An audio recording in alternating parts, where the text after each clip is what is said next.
It was a crisp October morning in 2023 when I eased my bass boat off the dock of our family's ranch in Willow Creek, Tennessee, the same spot where my dad taught me to cast a line at 12 years old.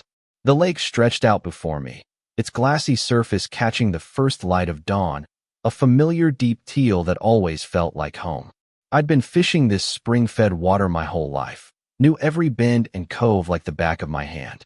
But as I motored toward my favorite spot by the old willow stumps, where the bass hide in the morning shade, something felt off. A sour, chemical stench hit me, nothing like the clean earth and fishy aroma this place usually carried.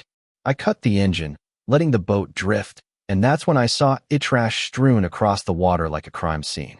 Paint cans, busted tires, plastic bottles, and what looked like construction debris bobbed in clusters right where I'd cast for decades. This wasn't just litter, it was industrial waste, deliberately dumped in my family's lake. My stomach twisted. This wasn't just pollution, it was personal. I grabbed my phone, hands shaking, and started recording, panning across the fouled water, zooming in on the debris defiling my childhood fishing spot.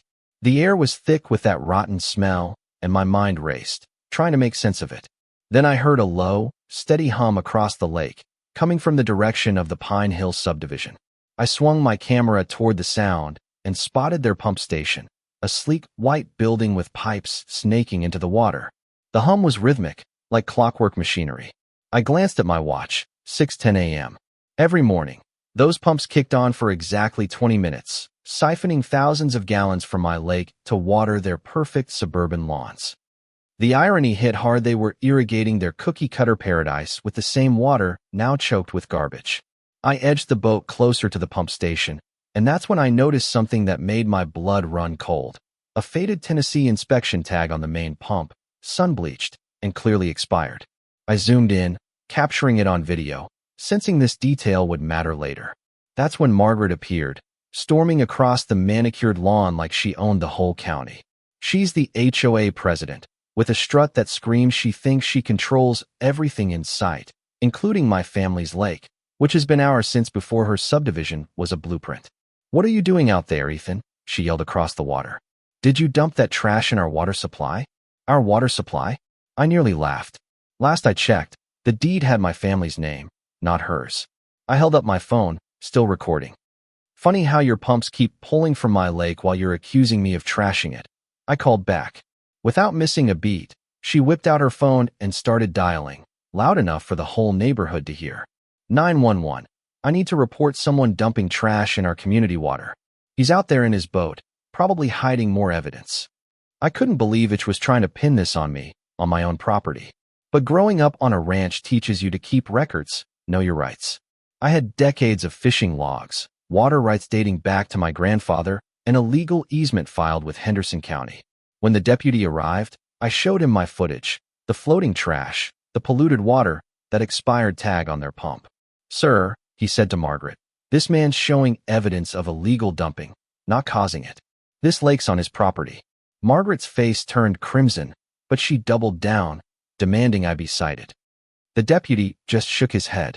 "Ma'am, this needs a proper investigation, not snap judgments." The next morning, I was back at the lake, checking the damage, when my neighbor Tom pulled up with his camera. He's been my fishing buddy for years, a retired insurance adjuster with a knack for documenting everything. "Ethan, you need to see this," he said, pointing to the shoreline. Overnight, someone had hammered bright orange signs along my fishing easement. "No dumping. Restricted area. Authorized personnel only." Professional signs, not cheap scribbles, nailed right onto my family's dock. My blood pressure spiked. Those signs were on my legally recorded easement, filed with the county since my granddad's day. Tom was already snapping photos, logging GPS coordinates, making sure we had ironclad proof. I called my attorney, Sarah, who's handled our family's legal affairs for years. "Ethan, the HOA has zero authority over your property or water rights," she said, her voice sharp with certainty. "Those signs, that's trespassing and harassment." While I was still on the phone, Tom shouted from the mailbox, "You've got certified mail." It was a formal violation notice from the Pine Hills HOA, signed by Margaret, accusing me of failing to maintain shoreline cleanliness and contributing to waste accumulation in community water resources. They were fining me and demanding I remove my dock within 30 days or face escalating penalties. It was absurd, like accusing a farmer of trespassing in his own barn. Sarah had me email her the notice immediately. "This is legally meaningless," she said. "It's intimidation, not regulation." She suggested we request a county inspection of their water system to document the pollution source officially. That afternoon, I started logging their irrigation schedule. Every morning at 6:10, the pumps ran, pulling gallons from my lake while they tried to ban me from my own shoreline. The audacity was staggering. I emailed Margaret about the unauthorized signs, and her reply was curt. "Pine Hills systems meet all Tennessee requirements. Your fishing poses dumping risks we can't ignore." No mention of her signs on my property, no explanation for their pump's daily draw. Just more accusations. Sarah reiterated, "They have no authority over your ranch, your water, or your fishing. They're banking on you not fighting back." But I was raised to stand my ground. I contacted Henderson County Environmental Health for a compliance inspection of Pine Hills water system. The inspector promised an assessment within 48 hours. By Wednesday, Pine Hills residents were buzzing. I could hear their voices across the lake, frantic, as families examined water bottles and checked their lawns. The trash had worsened overnight, and their sprinklers were now spitting out debris, bottle caps, wrappers, oily sheen onto driveways where kids played.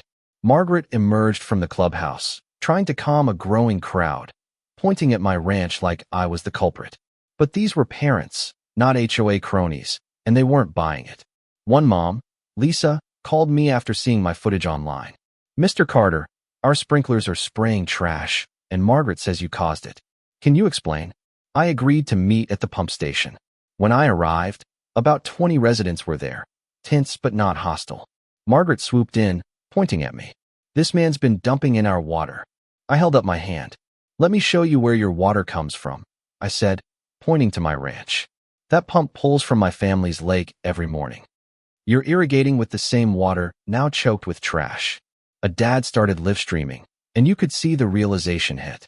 Their perfect subdivision depended on my lake, and Margaret had kept that quiet.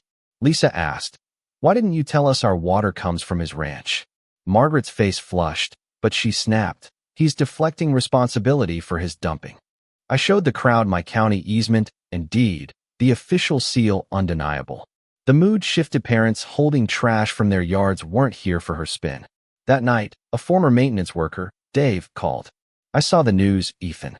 We need to talk." We met at a diner in town. Dave, a weathered guy in his 50s, stirred his coffee nervously.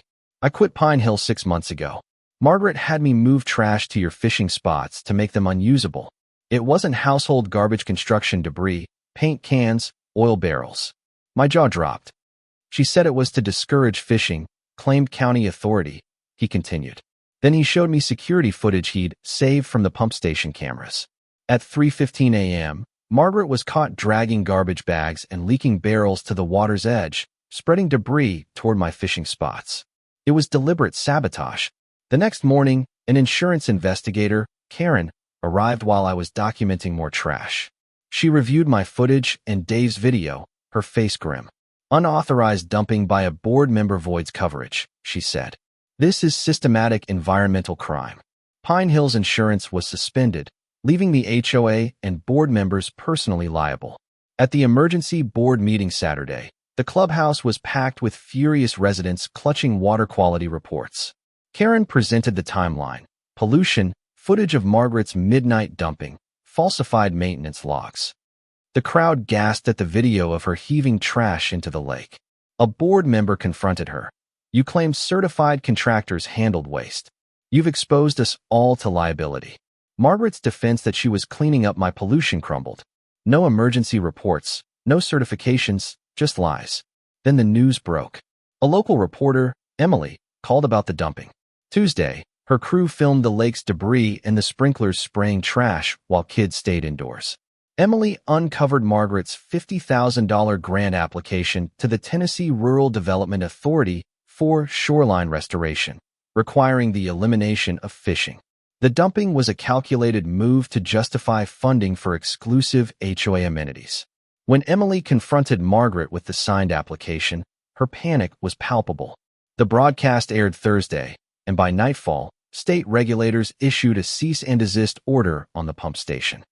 The district attorney opened a criminal probe for environmental violations and grant fraud. Friday, the county inspector nailed a red sign on the pump house. Operation suspended. Illegal dumping investigation. Margaret faced charges: unauthorized waste disposal, fraud, environmental destruction. The board voted unanimously to remove her, and several members resigned for enabling her. Cleanup began under state oversight, costing Margaret $22,000 in restitution. She got 6 months probation, $4,000 in fines, and community service. The new HOA board recognized my rights, and my lake was restored. As I cast my line into clean water again, I thought about Margaret's downfall. She drowned in her own lies, exposed for all to see. If your neighbor trashed your land for profit, would you trust the law or handle it yourself? If you had that footage, would you air it publicly or save it for court? Drop your thoughts below, hit that like button, and subscribe for more stories where truth sinks the liars.